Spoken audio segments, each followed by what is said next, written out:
Hi, my name's David, and you probably clicked on this video if you're a hairstylist, beauty professional, beauty school student, or a high school student with the goal of having your own salon. Now, even if you're in the beginning stages of your career, in this video, I'm kind of here to explain why you don't exactly need a college degree in order to have your own successful salon.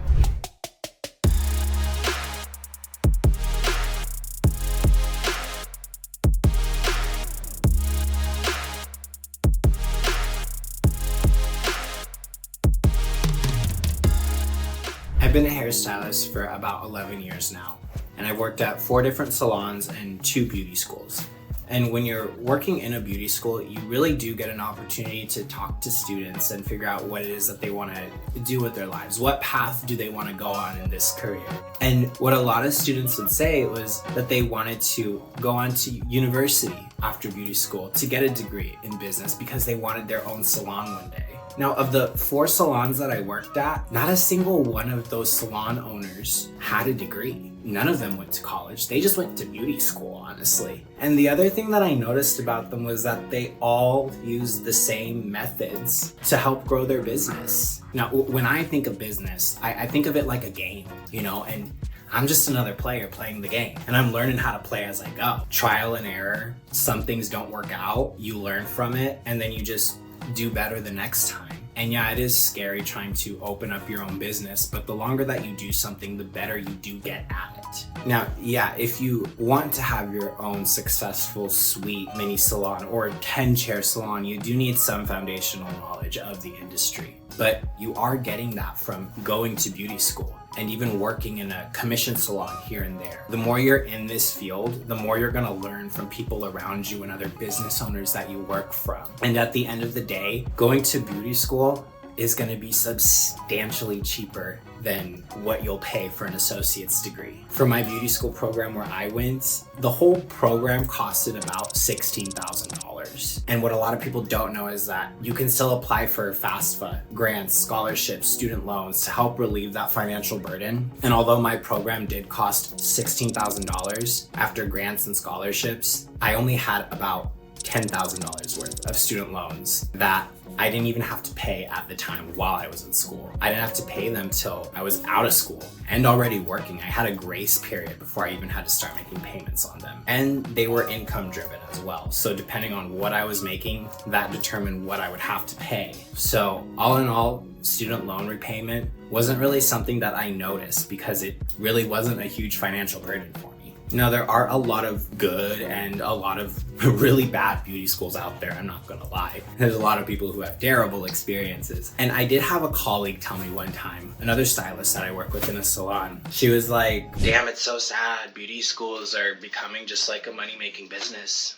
They're not really teaching students anything." And in a way, I really understood what she said. You don't learn a whole lot while you're in beauty school. You learn the basics of the basics. When you really hone in on your skills is once you're out of there. But what I did notice in school was that, yes, they are a money-making business. There comes a point in your time in beauty school where you start not only learning how to do these services on mannequins, but you start actually doing them on paying clients that come to the school for very, very cheap, low-cost services. And once you get further towards the end of your schooling, you start to get a little bit better at what you're doing. So the people who are accustomed to coming to beauty schools, to paying low prices for students to do these services, they start to request you, because you're getting good.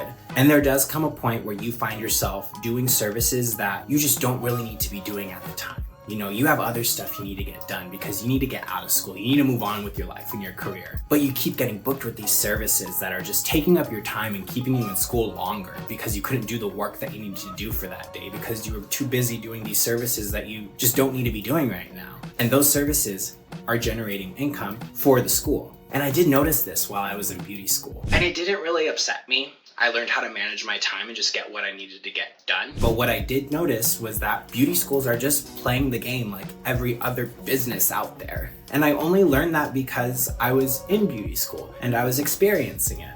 Now, when I had graduated from beauty school and I had gone onto a commission salon, that's when I learned a little bit more about the game. I was learning what my salon owner was doing. I was learning how she got clients in. I was learning how she built her business from the ground up. You really learn that clientele is the bread and butter of this business. Without the clients, you don't have a business. Without the clients, there's no income coming in. So really, if you're not solving a problem with your services that they're looking to solve, whether it's clients who are experiencing balding or thinning hair looking to come and get extensions, clients who can't find someone to take them blonde without melting their hair off, if you're not solving a problem for them, there's nothing that's going to keep them from going somewhere else other than you. The clients are the bread and butter for it. And I only learned this because I was seeing what other people were doing and how they were advertising to their clients. Once I realized that the clientele was the bread and butter of this business, that's when I started to learn from other salon owners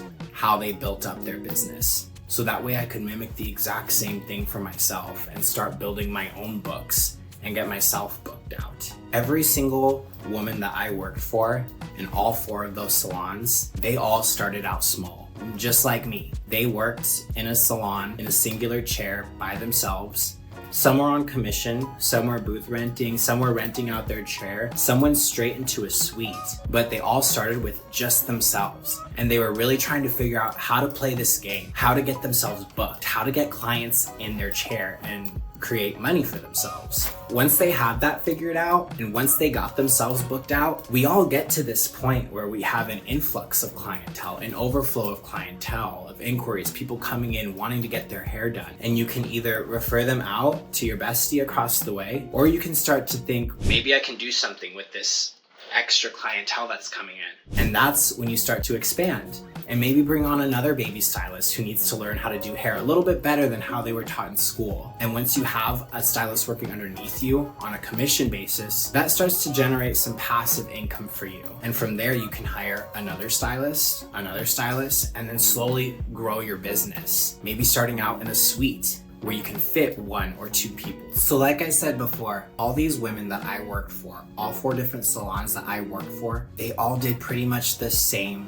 thing to build their business. And it was all focused around the clients. That's the game that you need to figure out, that you want to figure out, how to get a clientele, how to get yourself booked out. Because once you figure it out for yourself and how to get yourself booked, then you can bring on another employee and figure out how to get them booked. And from then, it just goes on and on and on until you reach the goal that you're looking to reach, which for you, it may be opening up a salon. Now, if your goal is to have your own salon or to work independently in a suite, have your own mini salon, this is the right place to be, because this is my goal and what I want. Not to have a salon, but to teach other people how to fill their books, how to generate an income for themselves doing hair. Because that was the one thing that was so intimidating to me starting out. How the hell am I gonna build a clientele?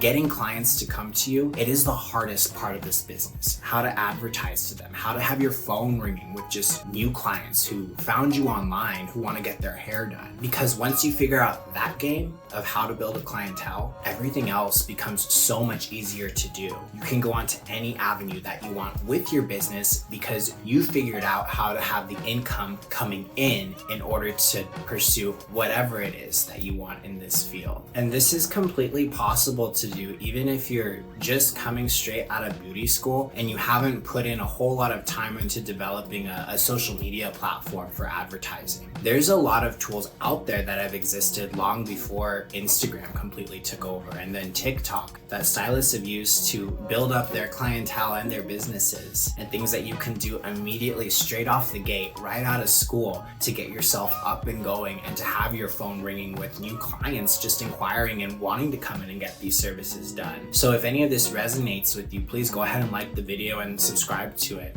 And take a peek at my channel where I'm gonna post more videos about the things that I do to just get me clientele quickly when I need it to get income into my pocket and people into my door.